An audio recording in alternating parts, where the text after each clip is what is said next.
Okay guys, dito na po tayo sa dagat. Again, nandito po tayo sa may Niigata today.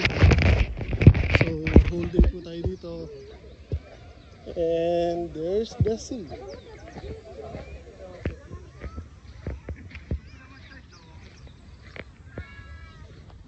So, sa mga gustong pumunta dito, medyo malayo lang. Pero once na makarating kayo dito, ang luwag ng parking or ang lawak ng parking, ang laki ng parking. So kahit marami magpunta, walang po problema. Mapuno man yung parking dito sa may harapan, may separate parking area na ang luwag.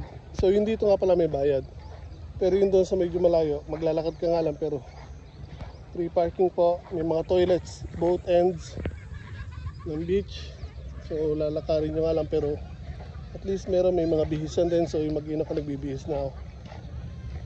So yun, again,